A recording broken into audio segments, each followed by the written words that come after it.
உலகெங்கிலும் இருக்கும் spiritual tax நேயர்கள் அனைவருக்கும் வணக்கம். நான் உங்கள் ராம்ஜி. இந்த 2025 கடைசி 60 நாட்கள் அப்படிங்கிற ஒரு செஷன் நம்ம பேச போகிறோம். நாம் இலக்கை தொட போகிறோம். ஆல்மோஸ்ட் இந்த வருடத்தில் என்னென்னலாம் நீங்கள் இலக்கு வச்ச பணக்காரன் ஆகணும் சார், கார் வாங்கணும் சார், சார் கல்யாணம் பண்ணாமல் இந்த வருஷம் முடியக்கூடாது சார், எங்கள் அம்மா ஆசைப்பட்ட மாதிரி வீட்டுக்கு மருமகளை கூப்பிட்டு வந்தே தீருவேன் சார், என்ன லட்சியம் வச்சுருக்கீங்களோ இந்த வருடத்தினுடைய எண்டுக்குள்ளே யார் யாருக்கெல்லாம் எந்த சுப நிகழ்ச்சிகள்லாம் வீட்டில் நடக்க போகுது, பிஸ்னஸில் பெரிய அளவு போகிறேன் சார், நிறைய பேருக்கு கனவு.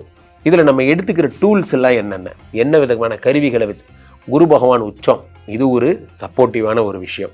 இந்த பக்கம் சனி பகவான் வக்கர நிவர்த்தி, இது ஒரு சந்தோஷமான விஷயம். கீழே செவ்வாய் ஆட்சி, சுக்கிரன் ஆட்சி, இதெல்லாம் வச்சு என்ன பண்ணால் நம்ம இலக்கு அடையலாம், இந்த கடைசி 60 நாட்களில் நாம் எதை தொட்டால் நம் இலக்கு தொட முடியும் என்பதை தான் இப்போ பார்க்க போகிறோம். ஸோ யார் யாருக்கெல்லாம் வெளிநாட்டு யோகம், யார் யாருக்கெல்லாம் குழந்தை கிடைக்குது போன்ற விஷயங்கள்லாம் பார்க்க போகிறோம். ஒவ்வொரு ராசியாக அதை பார்த்து விடலாம்.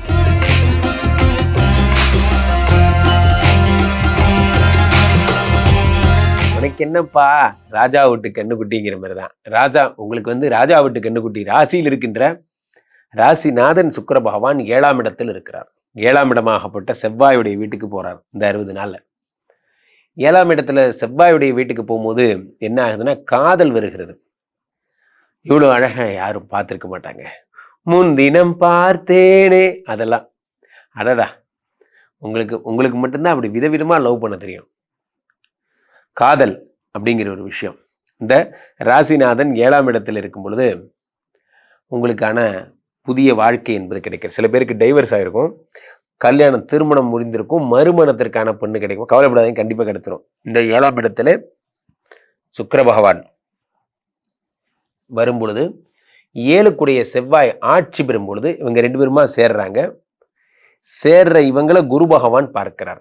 குரு பார்ப்பதனால என்ன ஆகுதுன்னா, கோடி புண்ணியம், செவ்வாயை பார்த்து குருமங்கள யோகம் ஏற்பட்டு உங்களுக்கான பொண்ணு கிடைக்க போகுது. வள்ளி வர போரா 7ஆம் இடத்துல செவ்வாய் இருக்கும் பொழுது உங்களுடைய வெளிநாட்டுக்கு, உங்களுடைய மாமா பொண்ணு சார் வெளிநாட்டில் இருக்காங்க, அவங்க வராங்க, வந்த உடனே இங்கே ஒரு 2 மாதம் இருக்காங்க, என்ன கல்யாணம் பண்ணிட்டு நானும் அவங்களோடய போயிடலான் இருக்கேன். அதெல்லாம் ஒரு காலம். ஆண்கள் கல்யாணம் பண்ணிட்டு லேடிஸை வெளிநாட்டுக்கு கூப்பிட்டு போகிறதுனா, இப்போல்லாம் லேடிஸ் படிப்பை முடிச்சுட்டு ஆண்களை கல்யாணம் பண்ணிட்டு கூப்பிட்டு போயிடுறாங்க, அங்கே போய் அவங்க வேலை தேடி படிச்சுக்கிறாங்க, அந்த மாதிரிலாம் நடக்குது. ஸோ இந்த ரிஷபராசிக்காரர்களுக்கு குரு பகவானுடைய அனுகிரகத்தால் வெளிநாட்டு வேலை என்பது கிடைக்கிறது. 7ஆம் இடம் என்பது பார்ட்னர்ஷிப். இந்த பார்ட்னர்ஷிப் அப்படிங்கிற இடத்த குரு பகவான் பார்க்கிறார். நன்றாக புரிந்து கொள்ள வேண்டும்.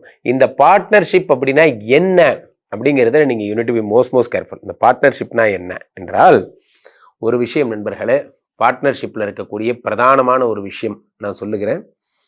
என்ன அப்படின்னு பார்த்தீங்கன்னா, சில பேர் ஸ்லீப்பிங் பார்ட்னர், ஒர்க்கிங் பார்ட்னர்னு ஆரம்பிப்பாங்க. கடையை ஆரம்பிங்க சார் ஸ்லீப்பிங் பார்ட்னர், ஆனால் அன்னைக்கு ஆரம்பித்தவன் தான் சார், அதுக்கப்புறம் வரவே இல்லை, அதனால தான் அவர் ஸ்லீப்பிங் பார்ட்னர். அதுக்கப்புறம் இத்தனை நாள் ஆச்சு சார் அவர் திரும்ப நார்மலைஸ் ஆகிறதுக்கு போன்றவைகள்லாம். இப்போ கிரைசிஸில் கூட வரல சார், இவெல்லாம் ஒரு பார்ட்னரா சார் இவெல்லாம், அந்த மாதிரி. ஸோ இந்த குரு பகவான் பார்க்கும்போது பார்ட்னர்ஷிப் மாறுவதற்கான கன்சர்னை கை மாற்றி விடுறீங்க, வேற நிர்வாகத்தை வேற ஒருத்தர் எடுத்து நடத்த போறாரு போன்ற விஷயங்கள் நடக்கும். அதே நேரத்தில் ரிஷபராசிக்காரர்களுக்கு 8க்குடைய குரு பகவான் 3ஆம் இடத்தில் மறைகிறார். விபரீத ராஜயோகம் ஏற்படுகிறது. விபரீத ராஜயோகம். இந்த விபரீத ராஜயோகம் ஏற்பட்டால் என்ன, திடீர் யோகத்தால் பணவரவு ஏற்படும். 8க்குடையவன் என்னது, சொத்துக்களை தருகிறான். அவன் 3ஆம் இடத்தில் மறைந்து விபரீத ராஜயோகத்தை தருகிறான். விபரீத ராஜயோகம் வரும்போது என்ன, பணம் பல வழிகளில் வருவதற்கான வாய்ப்புகள். தங்கம் வாங்க, ரிஷப ராசிக்கு வாங்க. அட ஏன் சார் நீங்க வேற தங்கம் விளைக்கிற விலையில நீங்க தங்கம் வாங்க சொல்றீங்க, 1 லட்ச ரூபா இல்லாம வாங்க முடியாது சார், 1 லட்ச ரூபாலாம் கம்மி சார், நீங்க கோல்டு ரேட் அப்படியே சொல்லிட்டீங்க, செய்கூலி சேதாரம்லாம் வேற இருக்குல்ல, ஜிஎஸ்டிலாம் வேற இருக்கு. ஸோ லட்சங்களை தாண்டியாச்சு. ஆனால் உங்களுக்கு கிடைக்கும். அது எப்படி, பரம்பரை நகை மீட்டு அடமானம் வச்சுருந்தாங்க சார், அது முழுகி போகிற நிலைமையில இருந்தது. திடீர்னு பார்த்தீங்கன்னா அப்பாவோட பிஎஃப் என்னோட பிஎஃப் எல்லாத்தையும் வளைச்சி போட்டு எடுத்து முதல்ல இந்த நகை முழுகாமல் தடுக்கணும் அப்படின்னு நினச்சோம், அதை எடுத்தோம். அது இப்போ ரொம்ப கை கொடுக்குது. போன வருஷத்தில் நாங்கள் 50 பவுன் எடுத்தோம், இந்த வருஷம் இப்போ பார்த்தீங்கன்னா இன்னைக்கு 50 பவுன் வச்சுருந்தா 50 லட்சம் வச்சுருக்கிற மாதிரி சார், 1/2 கோடி வச்சிருக்கிற மாதிரி. ஸோ அந்த அளவுக்கு மதிப்பு ஏறிவிட்டது போன்ற நல்ல விஷயங்கள்லாம் ஏற்படும் ரிஷபராசிக்காரர்களுக்கு. அடுத்ததாக இந்த முக்கியமான விஷயமே சனி வக்கர நிவர்த்தி. இந்த சனி பகவான் வக்கர நிவர்த்தி அடையும் பொழுது 11 குடைவனாக இருக்கிறார். அவர் வக்கர நிவர்த்தி அடையும் பொழுது தொழில் பிரதாபமாக, தொழில் வந்து என்ன பண்ணுறீங்க, ஒரு கடை வச்சுருந்தோம் சார், நல்லா தான் சார் ஓடிட்டு இருந்தது, எனக்கு இதே மாதிரி இன்னொரு கடையும் ஓடுன்னு நினச்சி நான் பண்ணேன் சார், அது பார்த்தா படுத்துருச்சு. இந்த ஃபர்ஸ்ட் கடை மெடிக்கல் ஸ்டோர் சார், ரெண்டாவதாக ஓப்பன் பண்ணது காய்கறி கடை சார். ஏதாவது ஒரு லாஜிக் இருக்கா? அந்த கடையோட பிஸ்னஸே வேற, இந்த கடையோட பிஸ்னஸே வேற. சில பேர் இப்படி தான், ஒரு பிஸ்னஸ் டெவலப் ஆகும்போது அந்த பிஸ்னஸ்லேருந்து காசு வந்ததுன்னா எடுத்து ஓர வைங்க, அதான் சம்பாதிச்சிட்டிங்களா அப்புறம் என்ன, அவர் ரொட்டேஷன் விடுறாராம். இதுலேருந்து எடுத்து இன்னொன்றில் போடுவார், அதுலேருந்து எடுத்து இன்னொன்றில் போடுவார். ஆமாம், நம்ம டாடா கம்பெனி வச்சுருக்கோம், அப்படி 27 கம்பெனி மேனேஜ் பண்ண போகிறோம். ஒரு பிஸ்னஸ் தான் நல்லா வருது இல்லை, அதுலேயே போக வேண்டியதானே. பிரச்சனை என்னவென்றால் நண்பர்களே, நாம் வந்து பல இடங்களை, பல மரம் கண்ட தச்சன் ஒரு மரமும் வெட்டான்பாங்க. சிவராசிக்காரர்கள் 11 கூடிய சனி பகவான் வக்கரத்தாலே இப்படிலாம் மனம் குழம்பி இருந்தால் அதெல்லாம் சரியாகி இருக்கின்ற ஒரு துறையில் உருப்படியாக பண்ணுறதுக்கான வழிகள் எல்லாம் ஏற்படும். அதுலேயே இன்வெஸ்ட்மெண்ட்ஸ் கிடைக்கும், பெரிய இன்னும் ஆழமாக பெரிய விஸ்தாரணமாக அந்த கம்பெனியை தொடங்குவீங்க. அடுத்து இருக்கக்கூடிய பெரிய விஷயமே என்னவென்றால், இந்த 7ஆம் இடமாகப்பட்ட இந்த வெளிநாட்டு இடமாகப்பட்ட விருச்சிகத்திலே செவ்வாயோடு சேர்ந்த சுக்கிரனோடு சேர்ந்த அடுத்து புதனும் வருகிறார். இந்த 60 நாளில் இந்த புதன் 2-5 கூடிய யோகாதிபதி.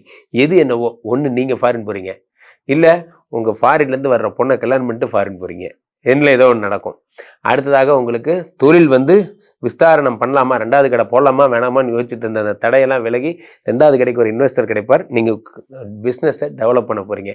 ரிஷபராசிக்காரர்கள் நகை வாங்க போகிறீங்க, முக்கியமான விஷயம், ஹாப்பியாக இருக்க போகிறீங்க. பொதுவாகவே 2025 கடைசி 60 நாட்கள் அப்படிங்கிற ஒரு விஷயத்துல நாம் கருத்துடன் பார்க்க வேண்டியதெல்லாம் 2-3 முக்கியமான பயிற்சிகள் தான். ஒன்று, குரு பகவான் கடகத்திலே உச்சமடைகிறாரே, இது ஒன்று. இந்த பக்கம் சனி பகவான் மீனத்தில் வக்கர நிவர்த்தி அடைகிறாரே, இது ஒரு விஷயம். இந்த பக்கம் செவ்வாய் பகவான் விருச்சிகத்தில் ஆட்சி அடைகிறாரே, இது ஒரு விஷயம். இந்த பக்கம் சுக்கிர பகவான் துலாத்தில் ஆட்சி அடைகிறாரே, இந்த விஷயம். இதெல்லாம் சேர்ந்து தான் இந்த அடுத்த 60 நாட்கள், கடைசி 60 நாட்களை முடிவு செய்கிறது. அந்த வகையிலே முதலாவதாக பிரதானமாக கருதப்படுவது சனி குரு 2 ஃபேக்டர்ஸ். இவர் வக்ர நிவர்த்தி அடைஞ்சு இது வரைக்கும் எதெல்லாம் மிஸ் ஆன பாயிண்ட்ஸோ அதெல்லாம் ஃபுல்ஃபில் பண்ணுறாரு. இந்த பக்கம் தெய்வம் மாதிரி குரு பகவான் அதிச்சார பயிற்சி அடைந்து கடகத்துக்கு வந்து எல்லாரையும் அப்படி பார்த்து ஃபுல்ஃபில் பண்ணுறாரு. டீம் லீடர் என்ட்ரி மாரி தான். ஒரு டீம் லீடர் இருக்கார், ஒரு ப்ராஜெக்ட் போயிட்டுருக்கு, ப்ராஜெக்ட் முடிய போது அவர் ஒரு சடன் என்ட்ரி கொடுத்து, என்ன இது எதுவும் ஸ்ட்ராட்டஜி இருக்கா, அது ப்ராப்ளம் இருக்கா நல்லபடியாக பண்ணிடுவீங்கல்ல அப்படின்னு ஒரு என்ட்ரி கொடுக்குற மாதிரி இவர் வந்து உங்களை ஃபுல்ஃபில் பண்ண தான் வந்திருக்கார் இந்த கடைசி 60 நாட்கள். ஸோ ஆலங்குடிக்கு செல்ல வேண்டும், திட்டை செல்ல வேண்டும், சென்னையில் இருக்கிற பாடி திருவள்ளிதாயத்தில் இருக்கக்கூடிய குரு பகவானை நீங்கள் வணங்க வேண்டும். இப்படி குரு தரும் பலன்களை நீங்கள் பெற குரு பகவானுடைய ஆலயங்களுக்கு செல்ல வேண்டும். ஒவ்வொரு வியாழக்கிழமையும் குருர் பிரம்மா குருர் விஷ்ணுர் குருர் தேவோ மகேஸ்வரஹா குரு சாட்சாத் பரபிரம்மா தஸ்மை ஸ்ரீ குரவே நமஹா என்று குருவை நமஸ்காரம் செய்ய வேண்டும். ஒரு மாடு, பசு மாடு இருந்தால் அதுக்கு மஞ்சள் கலர் வாழைப்பழம் வாங்கி கொடுங்க. குரு சம்பந்தப்பட்ட விஷயங்களில் ரொம்ப நீங்கள் வந்து கேர் எடுத்துக்கிட்டு ஒர்க் பண்ணுங்க. சித்தர் பீடங்களுக்கு செல்லுங்க. ரமண மகரிஷி அந்த மாதிரி விசிறி சாமியார் மாதிரி நீங்கள் திருவண்ணாமலை சென்னினா நிறைய சித்தர்களை பார்க்கலாம். அவர்களுடைய ஆசிரமங்களுக்கெல்லாம் செல்லுங்கள். அவருடைய ஆசீர்வாதங்களை நீங்கள் வாங்கி கொள்ளுங்கள். இதெல்லாம் தான் முக்கியமான விஷயம். குரு செவ்வாயை பார்க்கின்ற இந்த நேரத்திலே குரு மங்கள யோகம் ஏற்பட்டு நிறைய பேருக்கு பூமி லாபங்கள் ஏற்பட போகிறது இந்த கடைசி 60 நாட்கள்.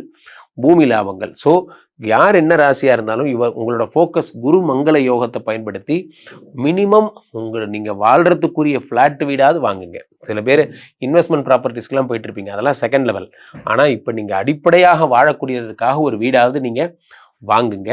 அதே மாதிரி இராணுவம், போலீஸ், அரசு உத்தியோகம் முன்னெல்லாம் பார்த்தீங்கன்னா பசங்க நிறைய பேர் உட்காந்து இந்த பிஎஸ்ஆர்பி ஆகட்டும், இது மாதிரி டிஎன்பிஎஸ்சி ஆகட்டும், ஆர்ஆர்பி ஆகட்டும், கவர்மெண்ட் ஜாப்ஸ் நிறையா படிப்பாங்க. இப்போ யார் கண்டுபிடிச்சான்னு தெரில, எல்லாருமே ஆர்த்தரப்ரனர் ஆகிட்டாங்க. எல்லாருமே இன்ஸ்டாவை எடுத்திங்கன்னா நீங்கள் வெங்காய கடை வைக்கிறீங்களா, பூண்டு கடை வைக்கிறீங்களா, எதுக்கு இப்படி ஆகிட்டீங்க? நம்மெல்லாம் ஏன் நம்ம படித்த யூபிஎஸ்சி வருங்கிற ஒரு நம்பிக்கையே ஏன் உங்களுக்கு போயிடுச்சுன்னு தான் எனக்கு தெரில. ஸோ அந்த செவ்வாய் பகவானை குரு பகவான் பார்க்கும் பொழுது படிப்பின் மீது உள்ள நாட்டம் அதிகமாகும். நம்மளும் ஒரு தாசில்தார் ஆக போகிறோம், நம்மளும் பிரேக் இன்ஸ்பெக்டர் ஆக போகிறோம் போன்ற விஷயங்கள்லாம். சனி வக்கர நிவர்த்தி அடைகின்ற ஒரு விஷயம் போதும். 2026 நீங்கள் ஃபோக்கஸ் பண்ண வேண்டியதெல்லாம் குரு பகவான் ஆலயங்களுக்கும் சனி பகவான் ஆலயங்களுக்கும் அடிக்கடி செல்லுங்க. கீழே போயிட்டு இந்த 2 நபரை கூப்பிடுங்க, உங்களுடைய சொந்த ஜாதகத்தை பார்த்துக் கொள்ளுங்கள். உலக புகழ் வாய்ந்த நமது விஸ்வரூப விஷ்ணுமாயா எழுந்தருளி இருக்கக்கூடிய புனிதமான இந்த ஸ்ரீமடத்திலே தினசரி நடக்கின்ற விஷ்ணுமாயா ஹோமங்களில் கலந்து கொள்ளுங்கள். மீண்டும் ஒரு நல்ல பதிவில் சந்திப்போம். நன்றி, வணக்கம்.